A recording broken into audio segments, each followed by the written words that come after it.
first student, what am I storing? The information.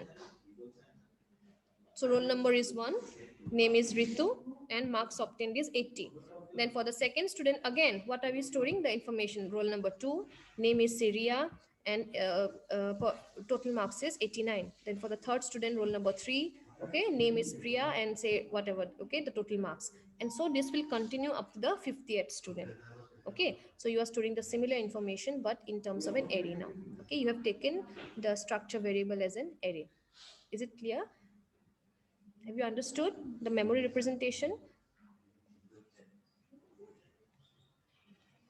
Yes or no?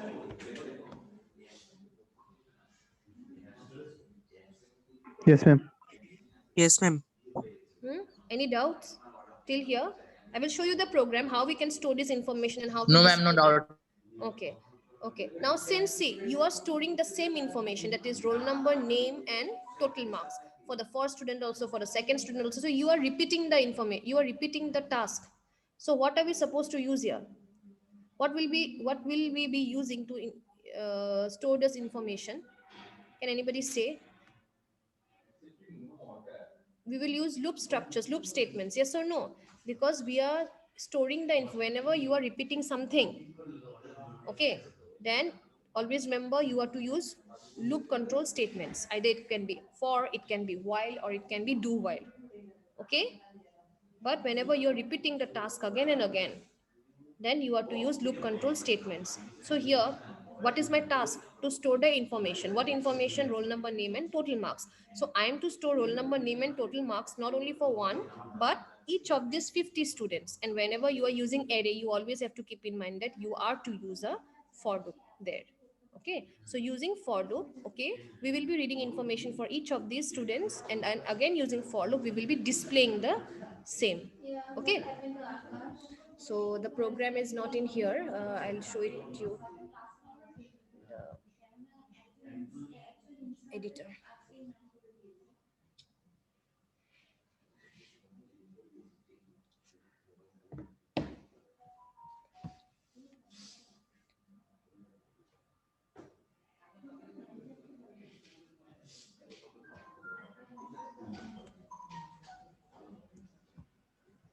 Yes, yes, we can hear you. Yes, we can hear you. First, let me just show you a simple structure program. Okay, where you see this is a simple structure, and you have say two structure variables, std1. Std1 means student 1 and std2 means student 2. Okay, you have two simple structure variables, std1 and std2. Okay, and this is your structure. So you have to store this information here. Fine. Now, okay. See here, this is for the first student. Okay, this information, this information that you will be reading is for the first student. This is for the second student. Okay, because I have taken two variables only, std1 and std2, so it clearly means you will be inserting values for only two variables, as student 1 and student 2. Then the details are here. Okay, this is for the first student and this is for the second student, and that's all. Now just let's just run and show you. See, enter the roll number of student. Okay, enter the name, enter the percentage, say 89%, or because I've taken it to be a float value, let it be just say 89. Okay, let it just be a whole number. Okay, next, again, enter the roll number of student. Say roll number is 2 now. Enter the name, say name is B, and enter the percentage. Say percentage is 90. Okay, 0.6. Then these are the details. Okay, if you see, roll number 1, name A, percentage is 89.000. Roll number 2, name B, percentage is 90.5999. Okay, now let me show you if we use array as a structure variable. Okay, see, the same information will be stored here, but now we will be storing the same information for 50 students. Okay, just the example I showed you, explained to you just now. Okay, so of course it is not possible for me to show you the record for all the 50 students. Okay, so what I'll do is I have given an option for the user. Okay, the user will enter the number of students he or she wishes to enter. Okay, So here I will be asking how many students. So accordingly, suppose for the time being, so memory will be allocated for 50 students. Okay, memory will be allocated for 50 students, but for the time being, we will be inserting values for only n number of students, and n can depend on the user. Suppose you, for the time being, you want to enter information for 3 students. Okay, so n will be 3 now. Now each, for each of these 3 students, what do you see? We have taken a for loop here. And how are you going to enter the value? See, the the statements for reading the value will be all placed inside the for loop. Okay, what are the basic statements? These 3 scanf statements, right? For roll number, for name, and for total. But you are supposed to provide values for each of these, provide values for 50 sorry, for n number of students. Okay, for n number of students, so n can be anything till 50. Okay, you can take a maximum of 50 also, or you can take any other value. Okay, for the time being, I'm storing information for only 3 students, or say 5 students. Okay, so n will repeat 5 times. So for each of these 5 students, you will be reading these values. That is why these statements have been placed inside the for loop. Okay, first you will be inserting values for the first student, then you will be inserting values for the second student, and then the third student, and so on. Okay, and one thing you can do is, um, roll number for student person D. Okay, so what did I do? I will simply mark. Okay, I will mention for which student you are storing the roll number, name, and total marks. So I plus 1 will give me the current student, for the current student for whom I am storing the roll number, name, and total marks. Okay.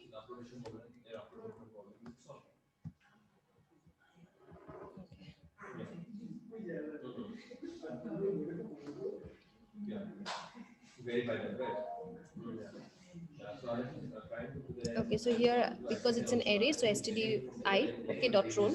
So this first I will be value 0, so std 0 dot roll, then std 0 dot name, std 0 dot total. So std 0 means the first student. Okay, and then you will have to store values for the second student. So then I will become 1, it will increment and it will become 1. So std 1 dot roll will be for the second student, then it will, it will repeat till, until your n is satisfied. Okay, condition satisfied.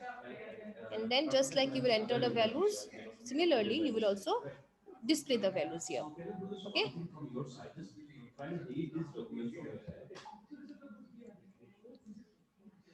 okay, how many students? Say I'm entering values for 3 students. Enter the roll number for student 1. Okay, say student's roll number is, say, 111. Okay, enter the name, say uh, Ritu. Enter the mark score, say 80. Okay, again enter the roll number for student 2. Say student 2 is 112. Enter the name, say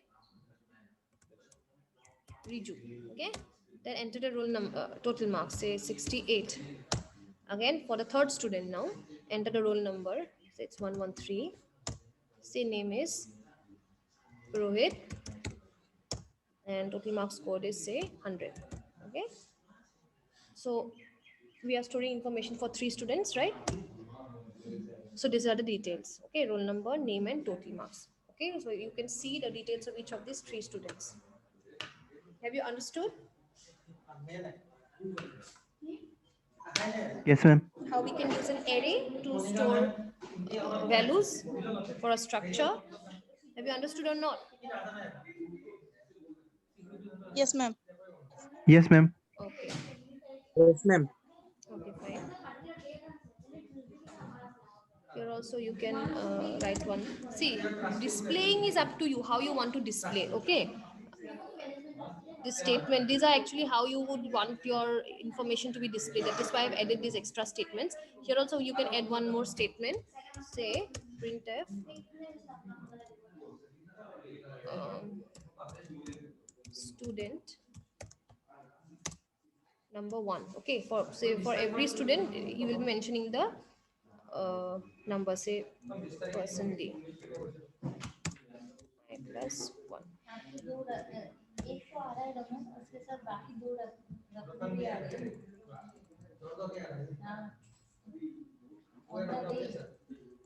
Okay, this is another statement that I have added. So let's just see how it looks like. Suppose two students I'm entering, say roll number 1, say A and 89. Say roll number 2, then B and 90. See, this is how it will look. Oh, sorry. After next line, I should have given the dots. Anyways, so this is how it's okay. So these are actually the separations that I have created. For student 1, you have roll number, name, total marks. Then for student 2, you have again roll number, name, and total marks. So this is up to you. Okay, you can how you wish to display the information. You can add extra lines also if you want the information to be displayed in a better or in a better understandable way. Okay.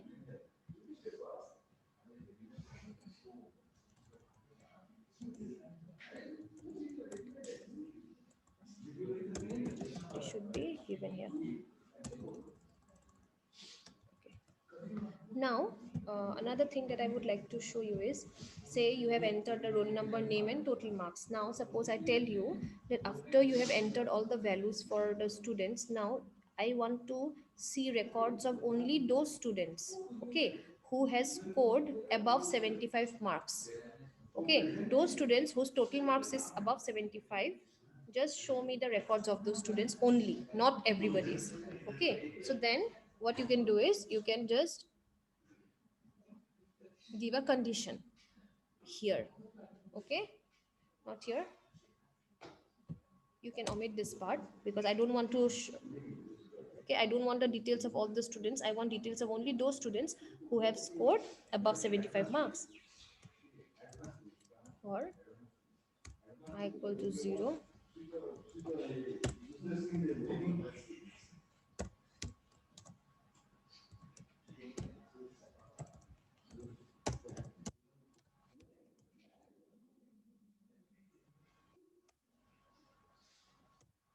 If so, what will be the condition?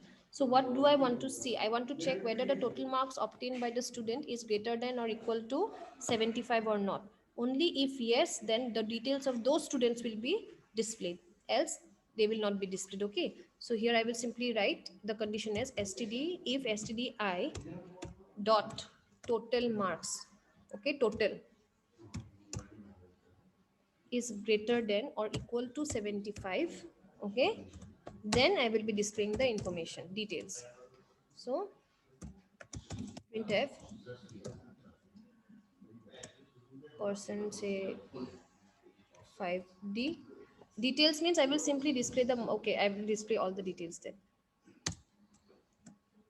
Person 5 name is 5s person 5. So this is for spacing. Okay, 5 these are the numbers that I'm giving. These are for the spacing, the spaces to be created because I'm displaying the information in a single line. Okay.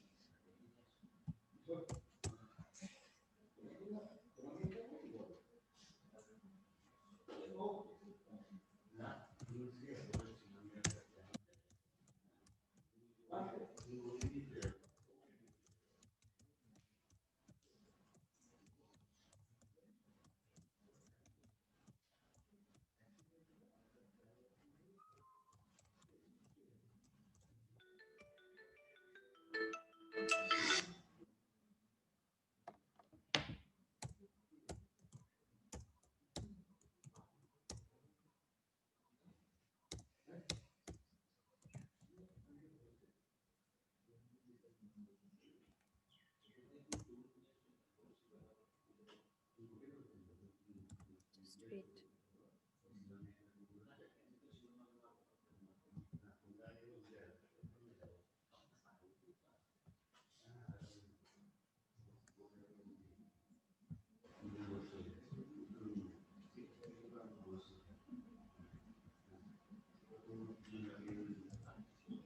Okay, how many students? Say 3 students. Okay, the roll number is 111, name is a.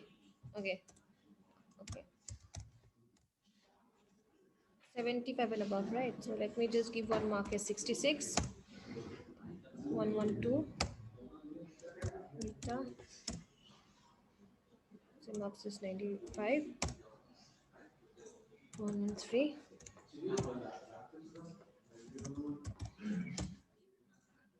Total marks is say um 80. Okay, 75.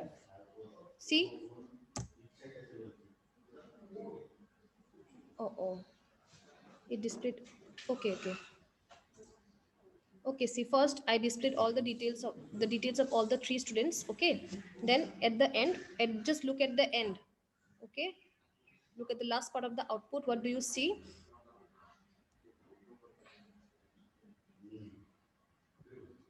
Only two students information have been displayed. 112 Rita, okay, and then 113 Raju. Wait, I just missed out. Okay, instead of, I just missed out the roll number part. Sorry, the marks part, I guess. Oh, yeah.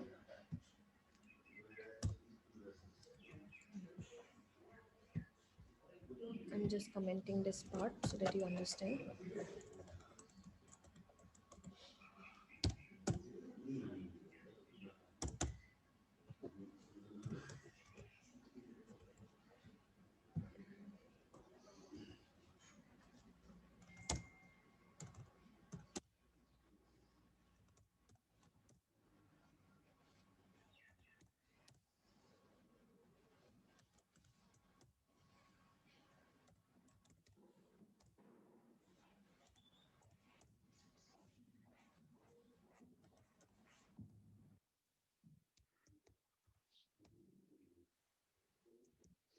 So I have entered information for three students, but if you see, the first student has scored below 60 marks. The rest, the second has scored 75 exactly, and the third has scored 90. So the output should be the second student and the third student, right? As far as the condition is concerned.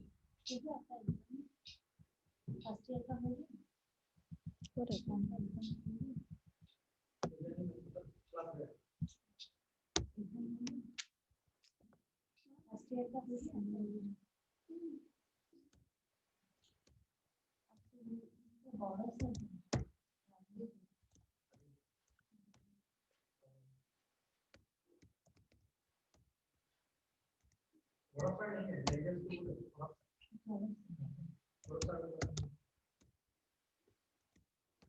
So see, so the first student scored 60, so his information is not displayed here. Second and third scored equal to 75, or the third scored greater than 75.